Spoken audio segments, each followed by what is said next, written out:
What's up, guys? Welcome to another episode of the podcast. Excited to have everybody here with us for this episode. My name is Shane Larson, host of the Gametime Guru Podcast. We started this show back in 2017. January of 17 is when I started doing my podcast. And, it's grown ever since then. It's thanks in large part to all of you guys who have tuned into the show over the last 6.5 years. If you've shared a social media post of mine, if you've checked out my blog, if you've purchased some merchandise, if you've even been a guest on my show, or even simply just listened to the show or left a review on the show, anybody who has helped the show grow, I greatly appreciate you guys. It's a team effort, and I am fully aware of that. So I just want to say thank you first and foremost for joining us for this episode. It's going to be a special one. We're diving into the world of volleyball, and we're going to be talking to a coach who has tons and tons and tons of experience, and it's an amazing interview where you're going to hear stories, you're going to hear insight from a coach's perspective, as well as for athletes and everything, because he also played. So he played volleyball, he coaches volleyball, and he's coached at an elite level for quite some time. And, this episode, we were speaking about, the people who have made things possible for the growth of this podcast. Well, the sponsor of this episode is Summit Legal Consulting, and it wouldn't be possible without them to get this episode up and running. So I want to give a shout out to the sponsor of today's episode. Like I said, Summit Legal Consulting. And what they do is they work with business founders to help them from setup to exit. And in the last 5 years, they've helped founders complete over $1 billion in acquisitions and exits. I know the owner of Summit Legal Consulting personally. I can stand by his work. I know what he can do. His name is Addison, and he is absolutely fantastic at what he does. He's got good morals, good ethics, and I stand by his work. And that's what you need in a business just like that, when you're dealing with, business consulting like that. So if you guys want to, if you're a business owner yourself and you're interested in finding out more, he doesn't accept everybody, but if you email him at addison@summitlegalconsulting.com and just mention the Gametime Guru, you can get an inside track at becoming a client of his. And then if you want to find out more, you can just go to www.summitlegalconsulting.com. and you can check out more information there. We'll have that link here in the description. But again, shout out to Summit Legal Consulting, the sponsor of today's episode.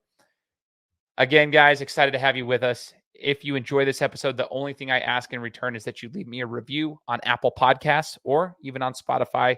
Give us a rating on there to help the show grow. We're in 180 countries, all 50 states. Thanks in large part to everybody who has pitched in during the last 6.5 years. Strap up. This one's going to be a good one. This is the Gametime Guru. So, what time is it? Game time! This is the Gametime Guru Podcast, where I interview sports figures from all over the world to help deliver a panoramic view on sports. So whether you're a former athlete, one of the crazies, or simply a casual sports fan, this is the perfect show for you as we peel back the curtains and learn from our guests every single week. I'm your host, Shane Larson, and I'm helping you see sports through a different lens. What's up, everybody? Welcome out to another episode of the Gametime Guru Podcast. My name is Shane Larson, host of the show. For those who are new to the show, I say welcome aboard. We're excited to have you guys on here. If this is the first time you've listened to an episode of ours, fantastic. We've been doing it for 6.5 years, and I would always encourage everybody who's tuning in, obviously listen to our interview today, but there's tons and tons. We have over 300 episodes of various interviews with different sports figures from all over the globe. And I bet if you have a sport that you're interested in, or maybe you have a family member, a kid of yours, or a niece or nephew or somebody that could benefit from somebody in that industry, I've probably got it for the most part. So come check some of the interviews out and listen. And if you don't know, if you want to ask, hey, Shane, have you ever had somebody talk about baseball? Sure. Talk to me. I got Vernon Law, who was on the show. He's a World Series winning pitcher from Idaho, who beat the Yankees. I've got a lot of different people on the show. So hit me up and ask me if you ever want to know. But today, as you guys heard in the introduction, we've got a special one. We're going to be jumping into the world of volleyball. And the cool thing about this one today, for me at least, I'm a fan of sports myself. That's why I love doing this show. So for me as a fan, I'm excited to talk to an expert in this field because he's got experience not only on the men's side, but the women's side too. And I've got some questions that I have for myself based on my experiences living in different parts of the world that are going to, I'll be able to ask him and he'll be able to answer those. So I hope you guys enjoy this one. Joining the show with us today is Tino Reyes. Tino, thanks so much for joining us, man. Thank you very much. My pleasure. Absolutely, man. This is awesome. So at the time of this recording, we're going to push this out in a week. So right now we're recording this. You're currently in Idaho. And to my understanding, Tino, you guys were doing a coach's clinic of some sort. Can you talk about kind of what you're doing here on the mainland? Well, we we came up with Ryan. Uh, we did a camp with him last year. Kathy coaches with Ryan. Kathy played for me at Oregon State, and so she asked me if I wanted to do a clinic. I mean, not a clinic, but a camp. So we came up last year, and it was a combined boys and girls camp, and we just did it for 4 or 5 days, and then we had a little coaches clinic within there, and then so they asked us to come back this year, and we came back, and because of the gym situation, we have to be up here 2 weeks. So we just did the players camp, and then we're going to go into the position camp and the coaching clinic this coming weekend. So cool. So cool. And just so everybody knows, the Ryan he's referring to, if I'm not mistaken, is Ryan Kennelly, right? Is Ryan exactly from? With I have his shirt on. I'm just trying to get that in the podcast. It's Idaho Strike is the club, and I Yep. think right now, if I'm not mistaken, that's the only boys club in Idaho. Yeah. So just for the record, we actually had Ryan on the show in January of 2022. I actually had him on the show talking about it because one of his players, it's unique in Idaho. We don't have a ton of men's volleyball, and so it's one of the first of its kind, and it's growing at Idaho Strike. Yeah. So for those who are interested in hearing more about Ryan, who Tino's referencing, it's episode 230 of the podcast. Ryan Kennelly, club director at Idaho Strike. He works with Kathy, who I actually forgot to give a shout out to. Can I give a shout out to Kathy? Everyone listen up. A couple months, it was a month ago, June 17th. I go to the athletic leadership conference at Boise State University. I was there with a bunch of other coaches, athletic directors, former coaches, and so forth. And we were learning all day long. It was a full day workshop type deal. And I met Kathy, and Kathy was the nicest lady. I was just picking her brain on a couple of things. I thought it was so cool, the connection she had. And she was so nice. Immediately, like during lunch, she comes up to me. She goes, "I think I got some guests for your podcast." And she just starts like telling me all these people she knows. I kid you not. Kathy is like the yellow pages with all these connections in the volleyball space. And that's how I got connected with Tino. And it's just amazing. So shout out to Kathy for being so willing to help me out with getting some guests on the show. So yeah, there's a lot of connections here though. Kathy, Ryan Kennelly, now we got Tino. And now it's good to know why you're down here. So I say the mainland. You said the mainland earlier, but before we started recording, do you mind letting the listeners know like where you reside so that they know like why I even said the mainland in the first place? Well, I live on the island of Hawaii now, and I'm like 25 miles from the volcano that just erupted about 3 weeks ago. But we're safe. But yeah, whoa. And so growing up, we refer to the continent, the U.S. continent, as the mainland. And you're over in Hawaii, man. Yeah, I got a business partner of mine who just moved out to Oahu, and best friend of mine is actually also moving out to Oahu in the next 3 months because he got a job out there. So nice. Maybe I need to go out. Maybe that's my sign. I'm talking to you. My buddies are all out there. There we go. We got to head out there. So Tino, let's rewind the clock a little bit and talk about the experience in the sport of volleyball. And what got you in before the coaching side of things. Were you an athlete yourself that was competing in the sport? I'm just curious from an athletic standpoint before the coaching world happened. Let's rewind the clock and talk to you as an athlete. Yeah, we never had the sport on the island that I grew up with, Molokai, and we had this guy come over and he started volleyball. We were ninth grade at the time, so I ended up playing for the whole 4 years that he was there, and that's how I got into the sport. And then he used to take us over on Oahu as a club team, kind of like Ryan's team, and we would go out and compete against the teams over on Oahu. And I remember, I think my junior year, we were playing in a tournament in BYU, Hawaii. I think it was called Church College at that time, and we beat them for this the state B title. And I just remember that. And then after high school, I was going to go to the University of Washington. And I got a brochure, and I opened the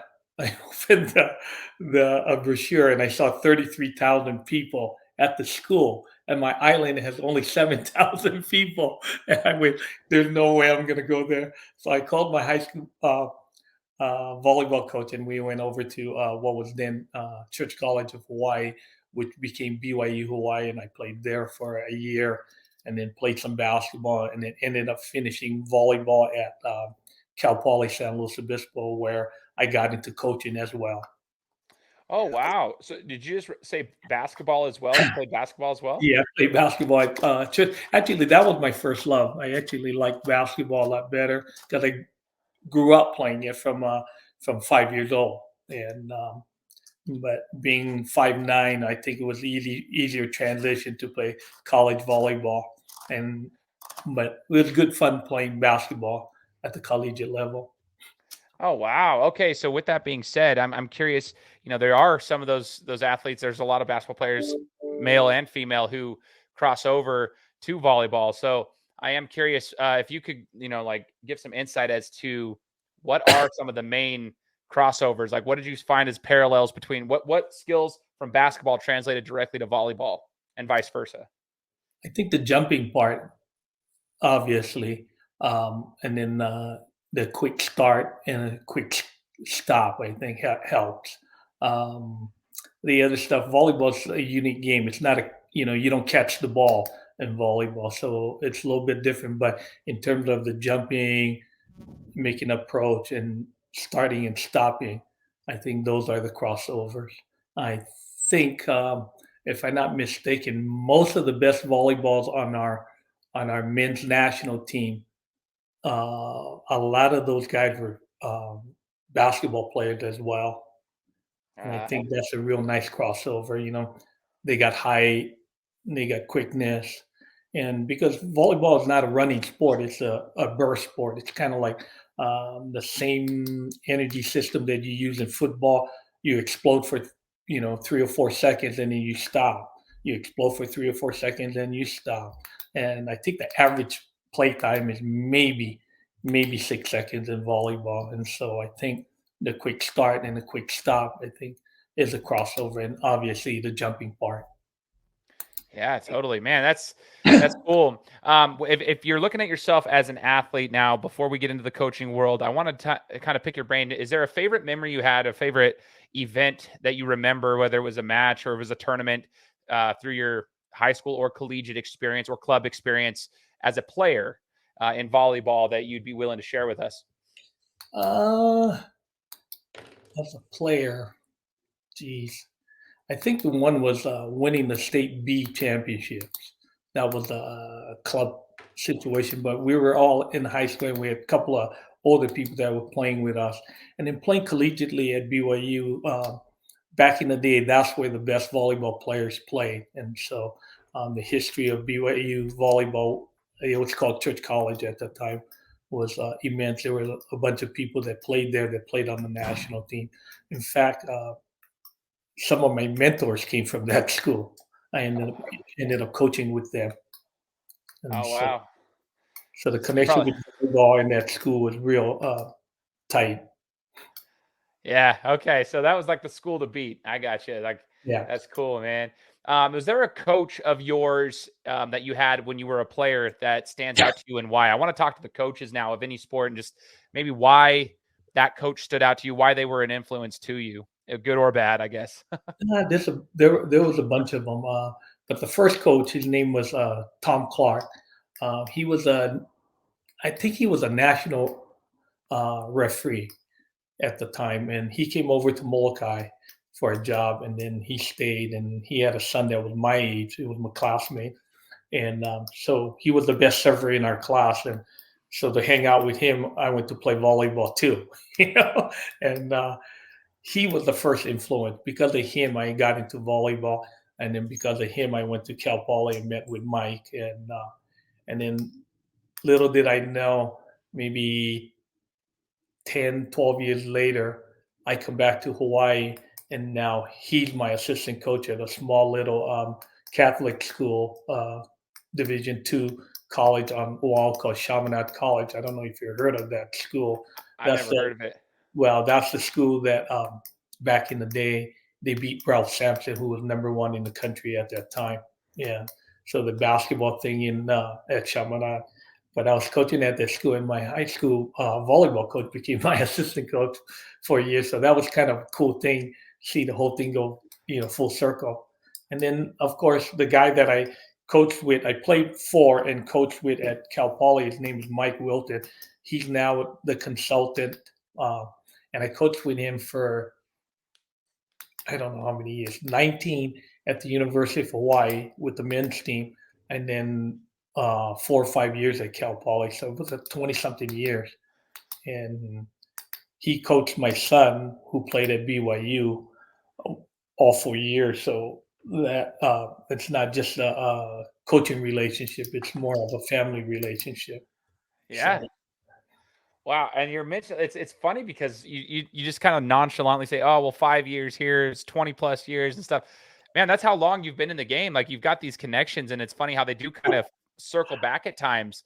yeah, And I'm they all older come than back. Garrett. Whatever. I think it's Yeah, I'm just cool older that than Garrett.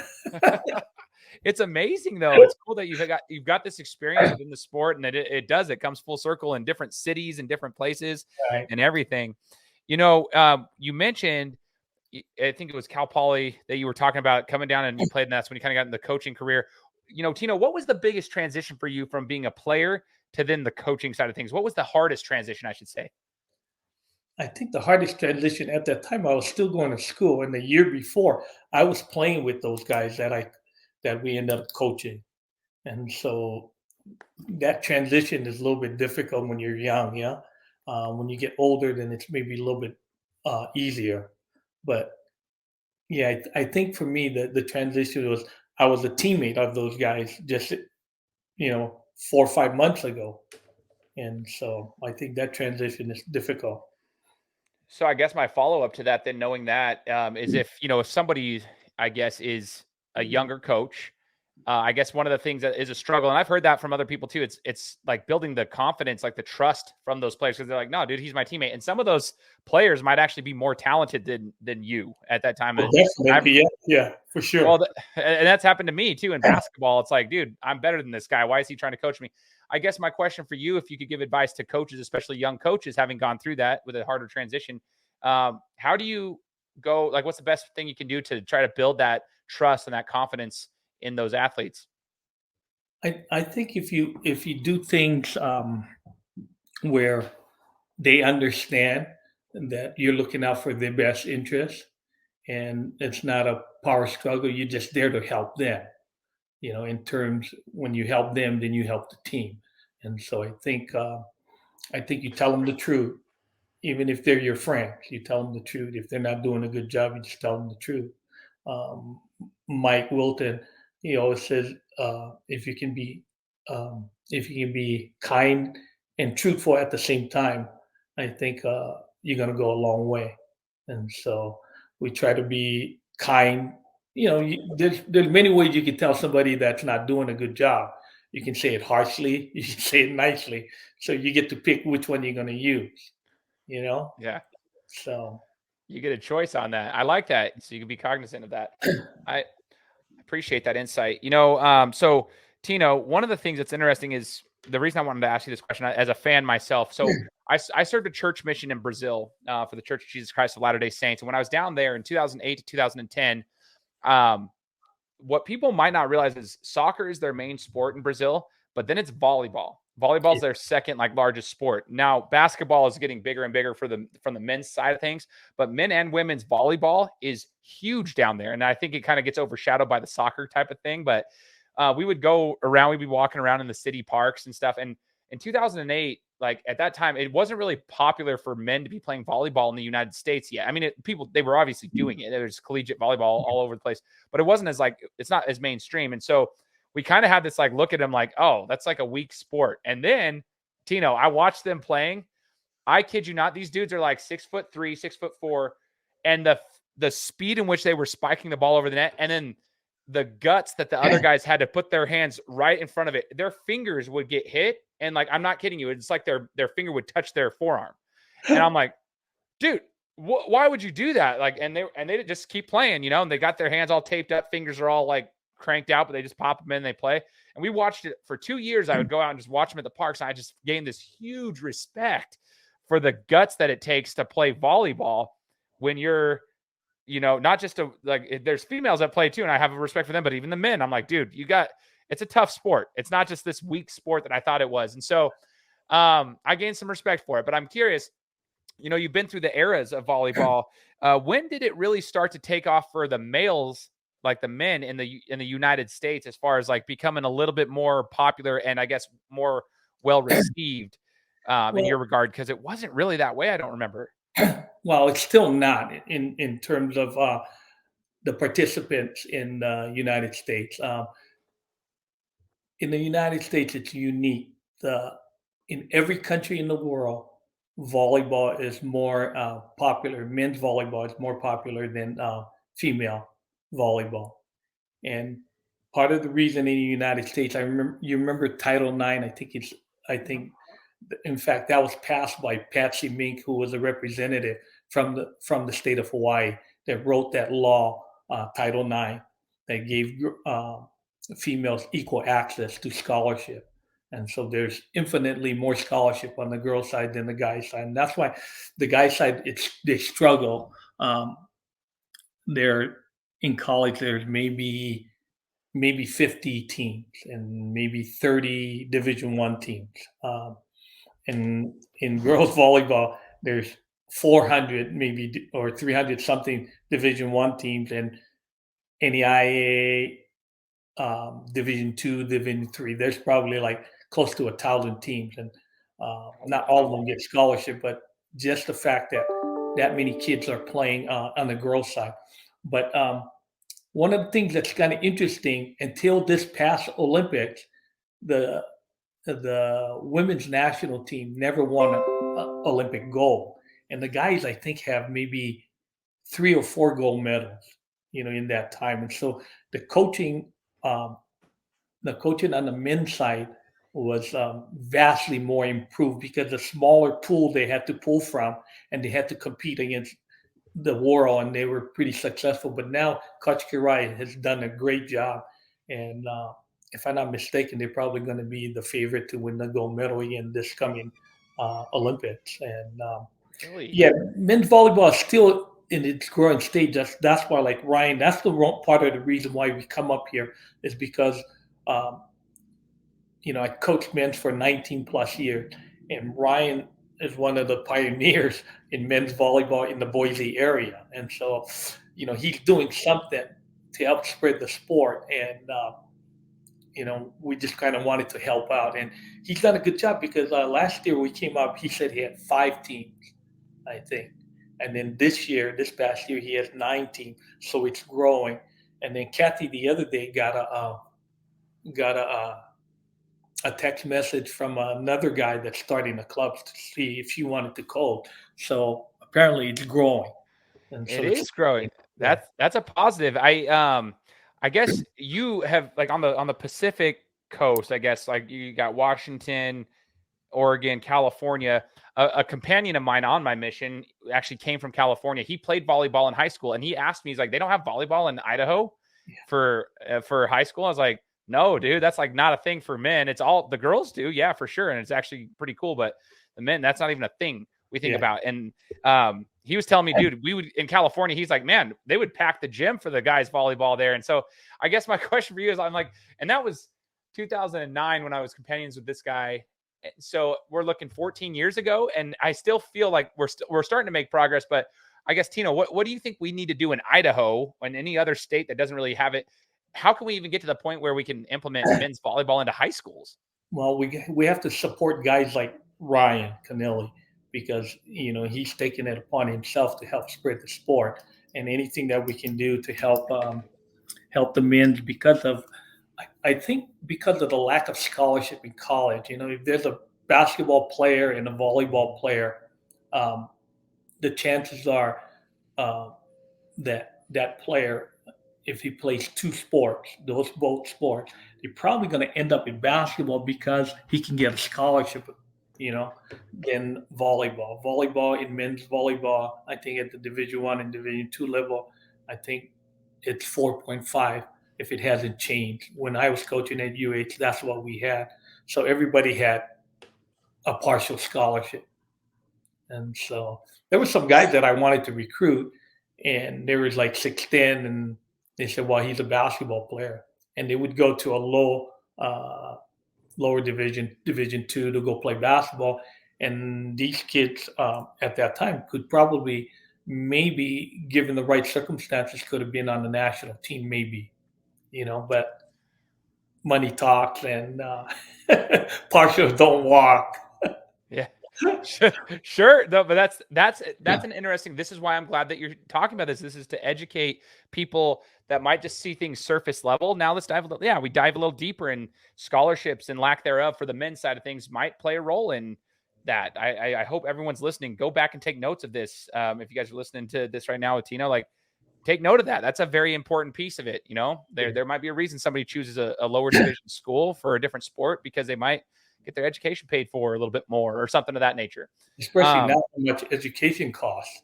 Yes. That's not a small thing, Absolutely. So. And here's the other thing, though.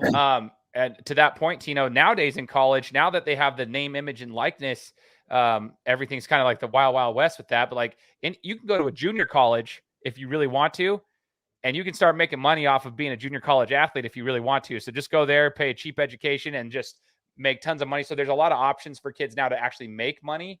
And so they'll just go to a lower division school because they're going to be able to, monetize off their name, image, and likeness. And that's kind of what we're also running into with a lot of the junior colleges. These kids are able to, they're funneling there. So the junior colleges are harder to get into because the talent's higher, because it's just like all these kids are going to the lower end schools. I want to ask you this too. So you've been doing multiple schools. You talked about coaching Kathy at Oregon State. You've talked about Hawaii, and the multiple different areas that you've coached, and men's and women's and so forth. Universities all have universities and different colleges, they have different resources. How much do the resources play a role in your recruiting for volleyball athletics? Definitely. One of the things that we talked about when I was at Cal Poly, Mike used to always talk about when you leave here, one of the criteria you look for is a successful football team, because if there is a successful football team, they have all kinds of resources. So that was one of the criteria. Now, what's happening now, because of the conference realignment, you go to a school that's in the Power Five, so there's a difference there. I just went because I was spent 10 years up on the continent here, and it was time for me to go home. So I went home because there was a job there, and at that time my girlfriend was living in Hawaii, and so I took a Division II job that was a part-time job just to get back home to Hawaii to coach. And then a few years later, ended up at the University of Hawaii when Mike got the head coaching job for the men's. And that was a part-time job too, until we had some success and we turned that job into a full-time job. And now this past year, the current coach lost in the finals, but the previous two seasons they were two-time national champions before this past year. And so he had grown over there.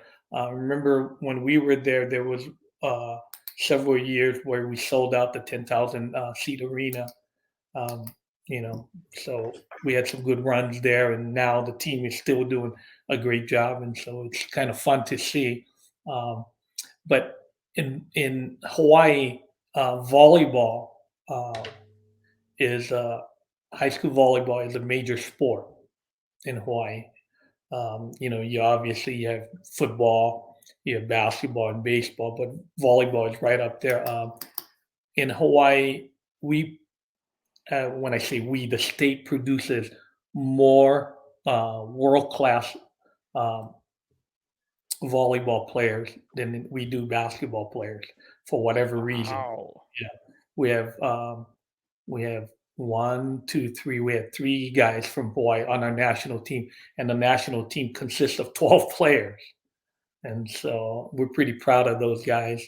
And we haven't had a girl volleyball player on the national team for a while now. And so kind of hoping we're going to have one or two in the next I don't know, quadrennium. We Yeah. just had, but But you just said a quarter of the national team is from Hawaii. yeah, That's pretty crazy. That's it, awesome. It's so yeah, different, the culture there from an yeah. athletic standpoint than it is from like Idaho where I'm from, like it's so cool to hear that Well, stuff. you probably started playing basketball when you were like at least 5 years old, right? Yeah, yeah. See, the guys over there are starting to play volleyball at that age, and it's because the family is playing, and then the older sister might be playing volleyball, and so he or she is touching the ball at a young age, and they kind of grew up in the gym, and so yeah, it's just different cultures, yeah. And then talking about um, we took our youth national team to a tournament in Brazil, in Cabo Frio, and we got to hang out for a while. We was there for maybe 10 days, and it was kind of interesting what you were talking about because if you go around Brazil, one of the things that we talk about in a coaching clinic um, in Brazil, soccer is number one, like you said, and and if you go around to all the parks and the beaches, you'll see soccer goals all over the place. And then you'll see the basketball court, and then you see the volleyball court. And one of the things that happens in Brazil, they're so good in soccer, and it's because they play from a young age, and they don't play hardly ever play 11 on 11 when they're growing up. They play 3-on-3, 5-on-5, and 6-on-6. And the reason why they do that is because the players get a lot of touches, in a small space.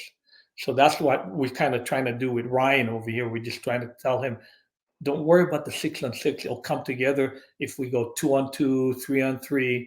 The smaller the group, the more times they're going to touch the ball. And that's the most important thing in terms of development of players, how many touches they're going to get. Wow, that's an interesting concept, because even in basketball, like my confidence grew in basketball the most when I was playing 3-on-3 basketball. And I think it's because of that. Like you have to play defense the whole time. You have to touch the ball like pretty much you're involved in almost every play in some form or fashion, right? Whether Right. you're shooting it or setting a screen or whatever. Well, Exactly. soccer, it's the same thing. We always talk about that because they play futsal, which is a smaller form of soccer over there in Brazil, which is on a Right. basketball court kind of thing. And that's why the Brazilians are all shifty and quick. And then you get them on a full field and you're like, oh my gosh, can't even be like, they just move right past you. And they have all this space to go. Volleyball, same concept. That's awesome. Because when you go and if you go and watch soccer, youth soccer over here, and you see them playing 11 and 11, there's going to be a handful of kids, maybe 3 or 4 kids that never ever touch the ball. Yeah. Because the fast person and the aggressive person will always go to the ball, and then there's 3 or 4 just kind of running back and forth, running back and forth.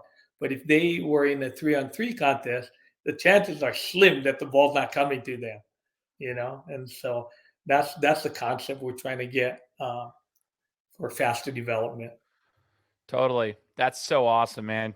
I got to get a couple of questions in here for the athletes too, from a coaching perspective, being at the national level, the collegiate level, men and women and so forth. I want to pick your brain on if you're wanting to play volleyball and you want to be elite at that, you want to be able to compete at a high level at that sport. And let's just say you're 14 years old right now.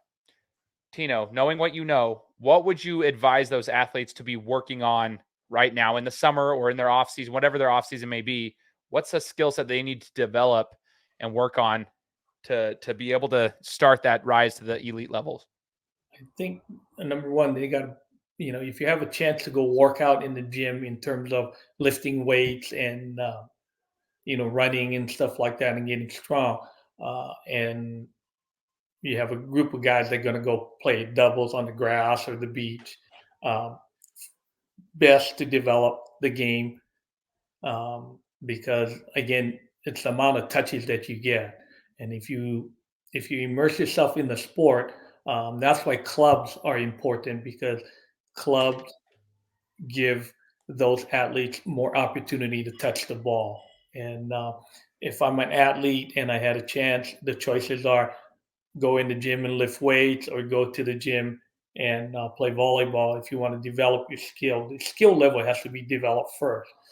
Doesn't matter how strong you are, how fast you are, what kind of endurance you have. If you don't have the skill set, you're not going to be in the game where all those things matter down the road. So you got to have the skill set. And when you have the skill set, then you have a chance to extend the game. And then fitness, strength, and all those things that you're working on peripherally will come into play. Just like in basketball, if you can't shoot and you can't defend, doesn't matter how much condition you have or how strong you are, the guy's going to beat you to the hoop, and the game's not going to be that much fun. So yeah, to play and touch a lot of the volleyball, whatever the skill level is most important, I think. I appreciate that. That's huge. That's huge for athletes to hear. So that's why I wanted to ask that. I want them to know what works best. How much does the mental side of the game play a role in volleyball that you've seen, Tino? I mean, it's a huge part of most athletics, but I'm curious, like, how much it plays a role in volleyball, and, like, I guess, how can you conquer maybe a confidence issue or just distress tolerance and stuff like that? How, just from a volleyball perspective? Volleyball is a game of momentum.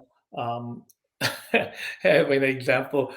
My son was playing. I think he was playing 13 and under, and I was doing some recruiting, but they played late at night. So we went over to watch this match against a Puerto Rican team, and they were up, I think, 22 or 23 to like 13.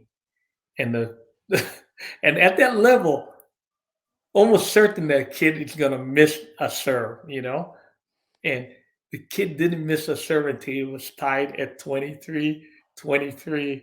And we were like, you got to be kidding me.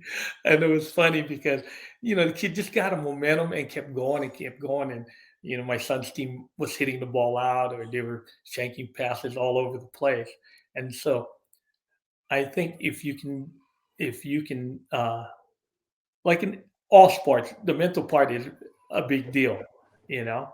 But if you don't have the fundamentals, just like in basketball, if you don't have the fundamentals, you know, it's going to be hard for you to get into where it matters in the head. But to develop the fundamentals, you got to have it in your head too. So the mind is a big deal in terms of development, not just in the strategy, not in also in the gamemanship, but also developing the skill. Because we talk about uh, in athletics, we're going to fail more times than we succeed, and we're going to succeed because we were persistent, not because we're talented, but because we were persistent. Now, the talented ones and their persistency will get them to the highest level. But if you want to compete, if you're just going to be persistent, because we don't make all our shots in basketball. We don't make all our spikes. Baseball and hitting 7 out of 10 times, you're not that good. You know. So, but if you're going to persevere, then we have something here.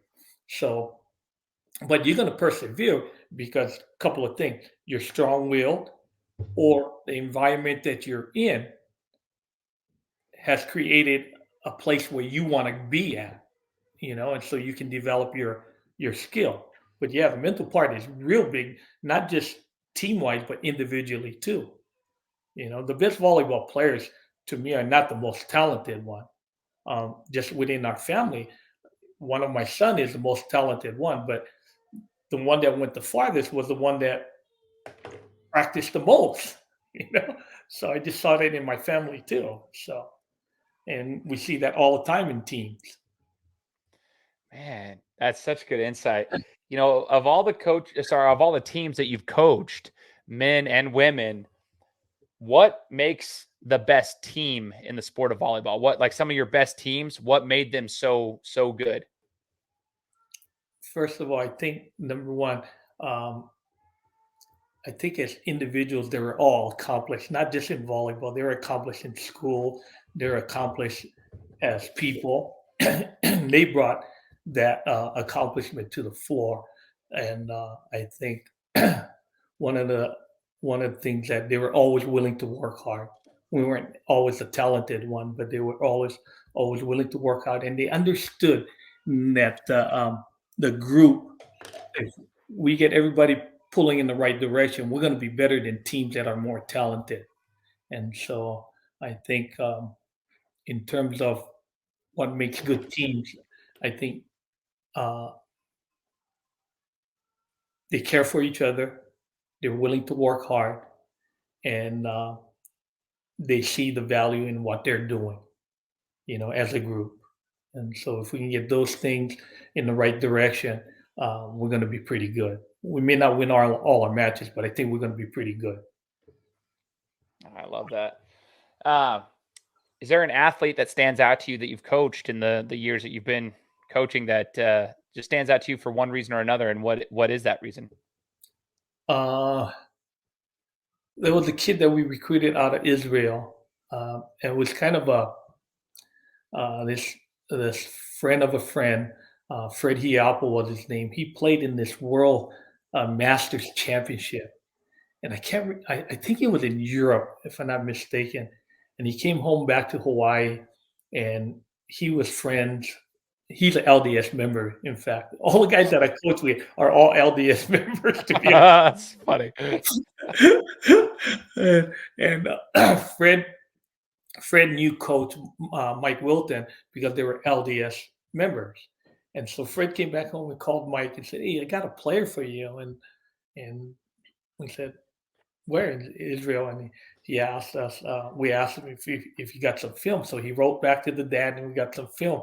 And the kid was pretty phenomenal. And he only stayed for 2 years, but he was the start of that boom at the university. They had some really good teams before that, but when you have some of the basketball players at the university coming to watch him, he's something special. And so it's hard for me to say that I coached him, because he knew a lot of stuff before he got there. And he was arguably, to me, the best volleyball player that the university ever had. And he only stayed for 2 years, and then went to play pro in Greece. And he was pretty phenomenal. I think the first 4 years in his name was Yuval Cox, by the way. And then there was a bunch of other guys. The setter for the USA national team right now, who's one of the best in the world. He's my son's teammate at Kamehameha. He's from Hawaii. He was pretty phenomenal too, So there's a bunch of guys, and we have this other kid from Greece that was really good, and we had guys that walked on and became pretty good players too. Kostas Theoridis, who led us to a national championship. He's living in Boston right now, and he's not only a phenomenal volleyball player, he's a phenomenal student and a person as well. And I think if you can get those three things, a good person, a good student, chances are if they're into volleyball, you're probably going to get a good volleyball player, so. I love it. Was there anything that stood out to you about the work ethic of the Israeli kid that came over there and then played professionally? Like, when he came over there, was there something just different about his work ethic, or he's an athlete gifted? We would go on a road trip, and a lot of times we would go on a road trip and we'd play maybe 4 matches. We'd be up on the continent for a week, maybe 10 days, and we'd play 2 weekends or something like that. And we would go home, and we'd get off the bus, and we would take everybody to the Stan Sheriff Arena at the time, and he would get off, and he would drop his bag, his bags in the locker room, and then he would go to the weight room. Oh wow! Work out. We just got back on a 5.5-hour, 6-hour flight, and we just played 4 matches in a week or 10 days, whatever it was. And he would go in the gym. I was like, "Aren't you going to go home and relax, or go to the beach and hang out?" Like, and go into the gym and work out. I mean, he was pretty phenomenal. Things that he did. So, and yeah. You didn't have to guess why he was that good. Yeah, no, that's cool, man. That's cool. That's a testament to the hard work that goes into those things, and that's what I want these athletes to hear on here. Tino, as we wrap up the interview, just hearing your stories are awesome. I want to ask you, what's the biggest life lesson thus far that volleyball has taught you? I don't know if I don't know if volleyball has taught me. I think volleyball had put me in contact with people like Mike, Cal McGowan, who was the head coach at BYU Provo. Um, you know, Tom Clark.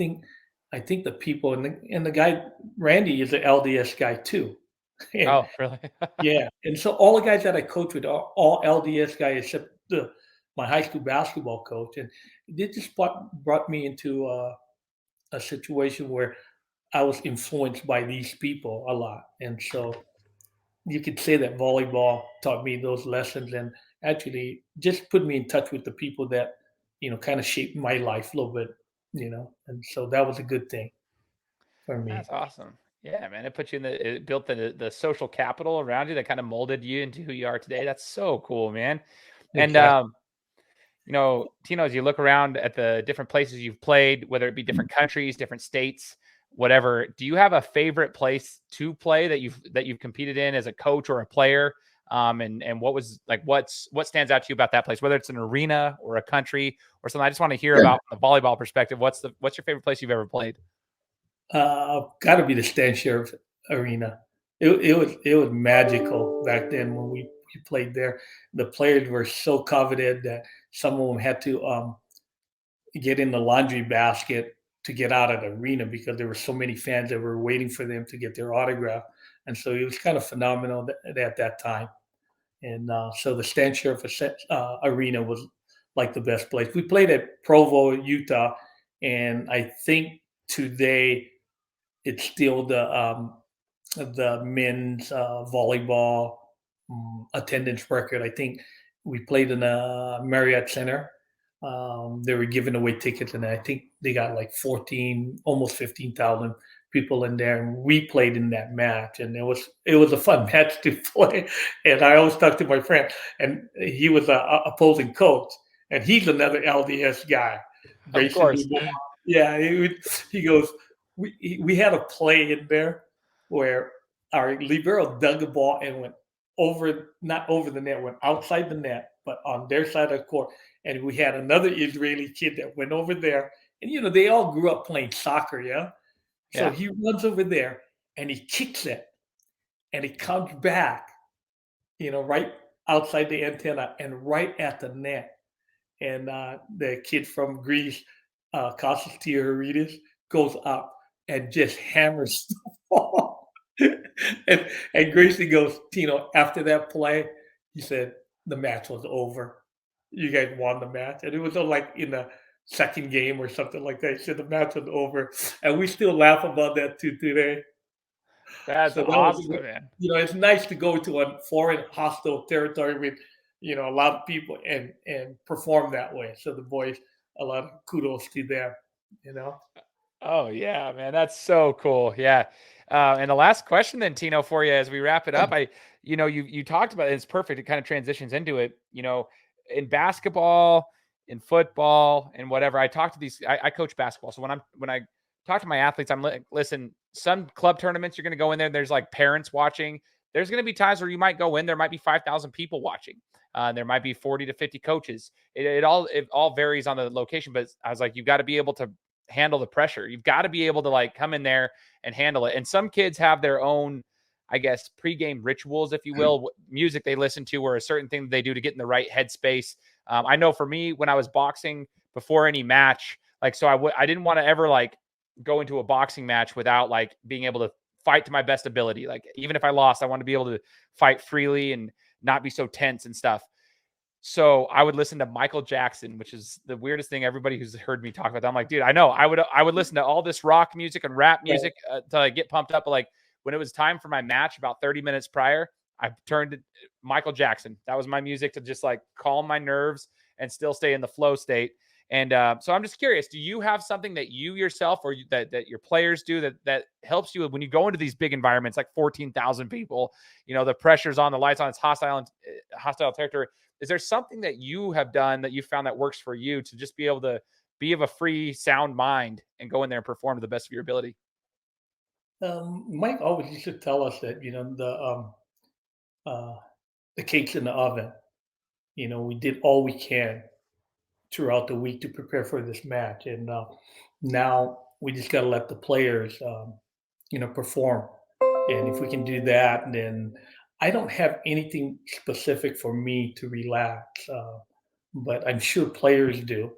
They talk about that in golf. They have a routine, that they go to when they're before they putt, or before they tee off. And so I think some of the players like to listen to music, and some of them do other things. And we just kind of let those guys do it individually.